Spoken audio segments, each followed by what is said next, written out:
Hey guys, welcome to the channel. Motoflight Guy here, and today we're going to be talking about something a little bit different. If you're new here, I typically do aviation related content and motorcycling content on this channel. However, today we're going to walk through this 2000 Ford Ranger, which as you can see has turned into quite the project. And if you're looking to buy one of these trucks, or maybe you already own one of these trucks, you're going to want to stay tuned because I'm going to go through every single common issue that you're going to find on one of these. And we're going to talk about what I'm doing to correct them. So stay tuned.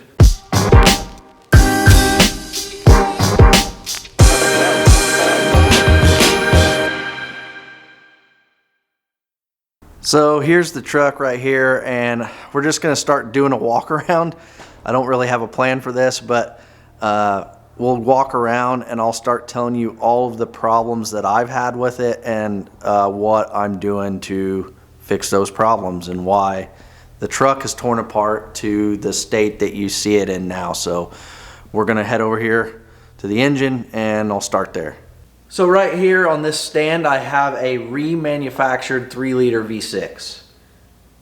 This truck that I bought had the 3-liter in it, and that is the first mistake that I made whenever I bought one of these Ford Rangers.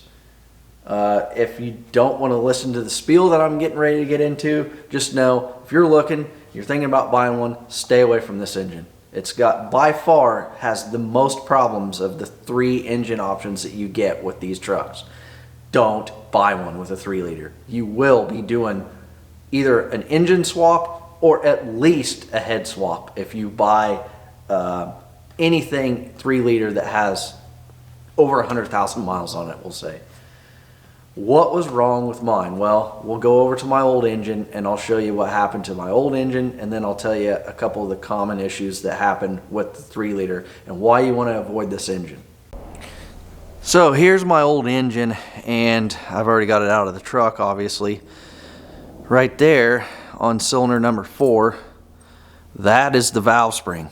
Okay, I was on my way to work one day and heard an awful rattling sound on the way driving down the highway, and then all of a sudden the truck was running on 5 cylinders. And whenever I started investigating it, there was no compression on cylinder number 4, so I popped the valve cover off and found this broken valve spring, if it'll focus, laying in there.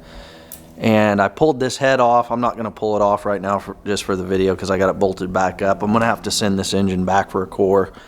But that valve stuck. You can see I was able to push it in there, but it took a lot of effort. The valve's bent. It trashed this head. It got the piston and it got the cylinder wall.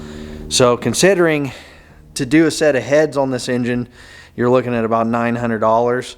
Then you know, I still have a pretty big gouge in the cylinder wall, and piston's got pretty big ring worn in the top of it where it was hitting the valve. You know, I didn't even mess with it. So I was able to get a remanufactured long block, and I paid $2,100 for that. So when you're looking at, you're approaching $1,000 to do a set of heads on one of those for $2,100. I just said screw it, I'd rather start with no miles on an overhauled engine. So that's where I'm at with that. The other issue with these is this device right here, which is a cam synchronizer. If you know anything, you'll say, well, that looks kind of like the bottom part of a distributor, and that's pretty much exactly what it is. In 97 they switched this from a distributor engine, 97 or 95, don't quote me, where they used to have a distributor on it and they went to a coil pack. Whenever they did that, they came up with this device which Ford calls a cam synchronizer, which is basically the lower half of a distributor with just a cam position sensor bolted to the top of it. For reasons that are unknown, it likes to wear out this bushing in the top. Basically it's a lack of lubrication, and it will start binding up in the top. And what happens is if that binds up hard enough when you're driving down the road, it will shear the pin for the oil pump drive. At the bottom of this is your oil pump drive, and you'll lose oil pressure. Boom, motor toast. The other issue with these is the heads.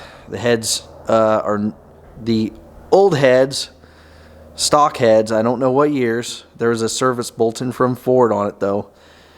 Are prone to bad soft valve seats where the valves recess up into the heads.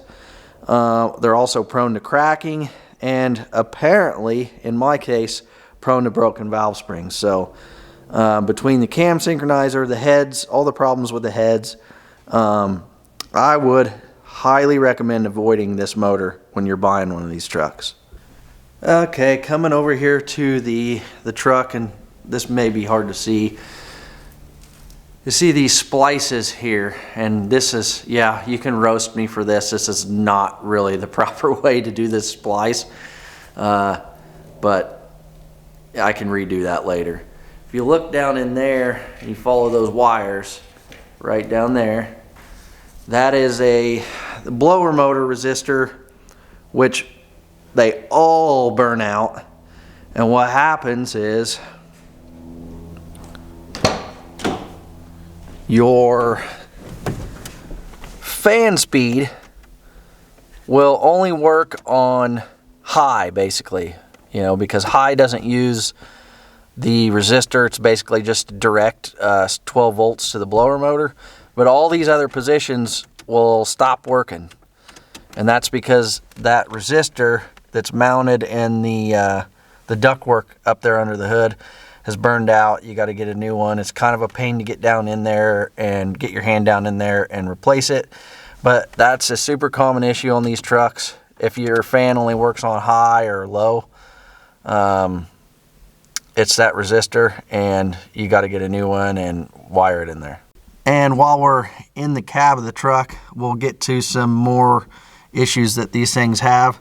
So if my camera will focus, the gear shift indicator, which the transmission's actually out of this truck right now, so I'm not gonna, you know, move that. But basically what'll happen is the indicator will be off. So you'll like have it in, say you'll have it in drive and it's like not on the letter D, it's off. So that's another common problem. And what happens is on the shift linkage up under there, there's a couple of bolts that vibrate loose and they need ran back in with Loctite. So you got to pull this panel off. Underneath there, there's a metal panel that you got to pull off, and it's really hard to get up in there. You get up in there and you look on your shift linkage, you'll see the bolts. They'll be sticking out and they'll be real loose. You got to tighten those bolts up. It's a Torx bit, and I can't remember what size, but just a pain more than anything else. But it'll be hard to, you know, your shift indicator will be off, and it can also throw off actually having the transmission in the right gear. It may be slightly out, so that's something that you want to fix. And then while we're also right here, you can see my lovely cruise control buttons, both sides blown clear out. That's super common. I've got a new set of these. They're not expensive. They're like $20. I got them on Amazon. But you got to pull I believe got to pull the airbag out to do those, and I just haven't messed with it yet. So another super common deal. If you got cruise on your Ranger, those buttons will probably go to crap on you, and you'll have to pull the steering, you know, the airbag out and all that, replace that. And I think that may do it for the inside of the truck on common issues. Oh, nope, just remembered one more. The console, as you can see mine. So mine is all broken here. This is extremely common on these. Very, very common. And there are some people that are making some new lids that are a little bit better to fix that, and I haven't gone down that road yet. But if you've got the 60-40 split bench like I've got in here, almost guaranteed that armrest is going to be broken. And moving outside, this trim piece here on the cab, you gotta be, well, that one was still attached. God dang it. Anyways, that's what happens with these. They pop off. This one over here was missing when I got the truck, and now this one's screwed too. So that's pretty much guaranteed on all these things. And I don't know what I'm going to do with that. I'll have to research that now. But I think that they make some, somebody makes some that just kind of go over the top, because the way that that's attached, I think you'd have to pull the headliner out to get to that. So yeah, that's just one more thing that I got to research. But yeah, those cab corner trim pieces go to crap on you and break off. So before I go to the back of the truck and we get into that whole mess back there, I'm going to talk right here. So this is where the transmission would be going back there. I don't have the transmission in my possession. It's at the transmission shop getting a full overhaul. This truck is an automatic. If you have the choice, get the 5-speed manual. I'm telling you right now, I'm a manual transmission guy anyways. My last vehicle that I drove for the last, I've driven manuals almost pretty much exclusively almost since I was 16 years old, and I just like them. I prefer them. But in this instance, it's a durability issue. The automatic that comes with these is a 4R44E or a 4R55E or a 5R55E. Essentially, they're all the same transmission. Very, very minute differences between them. But they are weak. They have weak shifts, and the valve body specifically has 7 common points of failure that will let fluid bypass in certain circuits of the valve body, and it can cause all kinds of issues. So you can have delayed engagement when you shift from park to reverse or reverse to drive. You can have an issue where the transmission doesn't want to move while it's cold. My specific transmission wasn't bad. I'd been driving this truck back and forth to work, but it did have a few of the common issues. So the first one being the shifts are just weak across the board, but under hard acceleration with mine, the 2 to 3 shift was very delayed. The RPMs would flare, and sometimes you'd almost feel like you'd have to back off the throttle just to even get the thing to shift into third if you had it stomped to the floor. The 1-2 shift under hard acceleration was not as bad, but you could tell it wasn't right. And then the other problem that mine had on the highway, when you'd back off the throttle a little bit and the torque converter would lock up, it was really harsh. So they're all common problems. They're all known. Basically, to keep this short, if you're going to get one of these transmissions overhauled, one, make sure that the shop you take it to is familiar with the transmission. If they're not, just find another shop. 2, request that they use a Sonax VBK valve body. That's a valve body that's already been rebuilt, and it has the Sonax zip kit in it, which is, you can Google all this stuff. I'm not going to go into detail, but basically that valve body is rebuilt with all the corrections in all the valve body circuits to make this transmission work correctly and make it last long. I wouldn't have a guy rebuild this transmission without using that exact valve body, or buying the zip kit and putting it in your valve body if they know what they're doing. You need to get all the valve body circuits, the flaws corrected so that the transmission works the way it's intended to. I'm really excited to get the transmission back and see what it does for the drivability of this thing, because I think it's going to be a lot better truck once I get it done. But my guy here locally that I found, and I went through 4 transmission shops before I found somebody that could speak intelligently about this transmission. The other guys either couldn't talk to me about it in detail, or they just really didn't want to mess with it. And so finally I found a guy that said, yep, I've done several of those. I always use this Sonax valve body, and I've had nothing but good luck with it. So that's what you're looking for on the transmission of these things. I'd get a 5-speed if any way possible. I'd get a 5-speed any day of the week. But if you have an automatic and it hasn't been already redone, I would plan on having it out at some point. So here we are at the back, and you can see I've got the bed pulled off this truck. Now, this is this is where there's a lot going on here, so it's going to take me a minute to go through all of this stuff. And if you've already been on Ford Ranger forums or Facebook groups or anything like that, you've probably seen a lot of pictures actually of this right here, you know, a bed pulled off in the rear frame section. And there's a reason why. So one of the reasons why I jumped on this truck was because the body doesn't have any rust on it. The body's good. I mean, it's dirty right now, but this thing is a nice, clean looking truck. And if you look, you know, at certain parts of the frame, I mean, obviously you can see that there's some surface rust there, but you can even see that there's some of the black paint on there from the factory. And looking down forward that way, again, surface rust, but you can still see there's quite a bit of black on it. There's, you know, nothing wrong with the frame. And if you live in the Rust Belt, I'm here in Central Illinois, you know, you see a frame like that and you go, that's a nice truck. Because, you know, it gets much, much worse. But for some reason, the back half, and these Rangers run a two-piece frame, and you can see I'm doing some work. We'll get to that in a minute, but the frame is actually two pieces, and it's joined together right here behind the cab.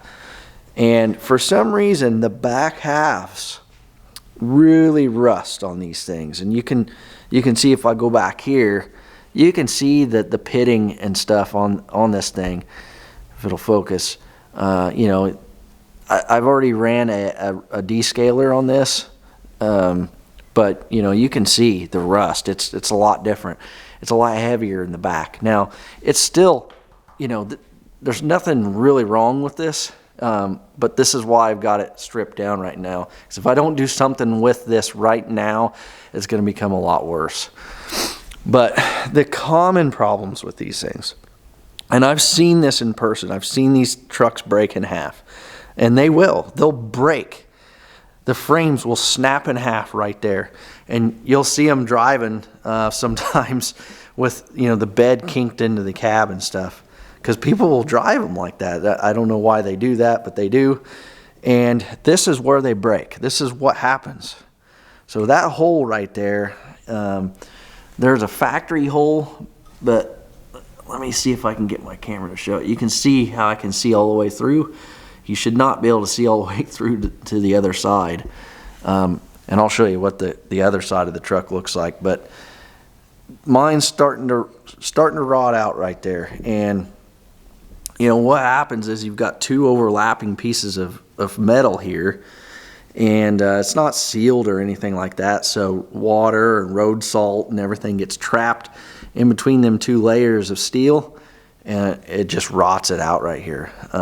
So I've got some work to do to fix that. If you go look at the other side, get around here,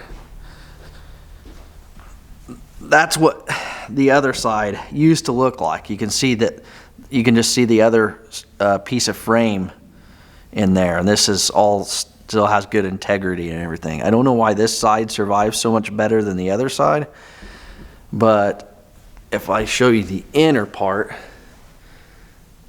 you can see right there how bad it is. It's all blistered and rusted out. So to fix that problem, come back around here, I've got this frame cap piece right here, and this is weld on, and you can see those 4 holes there. Those are the 4 holes for the front leaf spring mount. And what that'll do is that'll fit up on the side of here and get welded on and brace that up. Now, I haven't had any movement or any, you know, the frame hasn't distorted or anything like that, but as you can see, that needs addressed. So what'll end up happening is I'll remove this hanger and put that on there and weld it, and it'll tie the front half and the rear halves together and make them tied together with this plate, and I shouldn't have to worry about it. I'll do another video on that because that's going to be a whole process of actually getting that installed. But this spot where the frames overlap both sides, super common, and it's something that if I was buying one of these used, you really need to take a look at this area right here. Coming further back, and you can kind of see here, let me move to this side so the sun's not glaring on the camera. You can see that the rear leaf spring hanger is the only thing that's shiny black back here, and these were on the truck whenever I got it. Somebody had already replaced these, but these are really common. I mean, super common. You almost won't be able to probably find one of these trucks in the Rust Belt used that doesn't already have new ones on it, because these completely rot out, and then it blows the shackle through the top of it, and it's sitting there beating on the bottom of the bed, truck bed. So these have already been replaced. They look like the fronts where they're riveted on from the factory, and the replacements are bolt-ons. So that's another area. Look at the rear leaf spring hangers. Actually look at all four of them, but the rears are really known to rot out and just blow out. So that's another common issue. And then moving over here, this is the evap canister. I am unsure if all of them have this. This is a flex fuel engine, so I'm not sure if this is specific to the flex fuel engine or if they all have the evap canister. But the bracket on this thing is just gone. So I don't know. I haven't looked yet if you can buy anything for that. I may have to just MacGyver something myself and weld up my own bracket. But this thing is crusty, and I'm going to have to address that before I finish the frame up. And here is the fuel tank. I've got the fuel tank out of it so I can do the framework. And you've got 3 connectors on the fuel pump. Now I'm up in arms on whether or not I'm going to put a fuel pump in this while I have it out. I believe that it's been changed, so I'm unsure. But you got 3 connectors, and you got to undo those if you're going to do a fuel pump change. And this is what's going to happen, almost guaranteed, when you go to change the fuel pump on one of these. So these connectors here, you can see that this is missing its clip. This clip I just stuck in here, but it broke. So all 3 of these, when I went to release the clips to take them off those nipples on the fuel pump, they're just too brittle. I mean, no matter how ginger you are with them, they're gonna snap. So they make fuel line repair kits for that, and I guarantee you if your fuel pump's out, I'd just order those repair kits that come with the fittings on them. What you'll end up doing is cutting the hose back here, and it comes with the hose barb splice kit, and then it gives you a new connector with a hose section already on it, so you kind of cut these back and splice on new connectors. Really a pain, but guaranteed if you do a fuel pump, anything with a fuel pump, you're never getting those off without breaking them. So there you guys have it, all the common issues on the old body style Ford Rangers, and hopefully some of you guys found this video helpful. If you're looking to buy one of these trucks, or even if you already own one, these are the things that you need to look at, because I'll guarantee you there's almost a 99% chance that you're going to run into some, if not all, of these issues. And I would definitely stay completely clear of the 3-liter V6. I can't recommend that engine at all. But if you're interested in seeing the truck get put back together and get back on the road, hit the subscribe button down below. I'll be going through the frame repair for sure, and some of the other stuff, putting the truck back together and getting it back on the road. So hopefully I helped some of you guys. Thanks for stopping by the channel. I'm Moto Flight Guy, and we'll see you on the next one.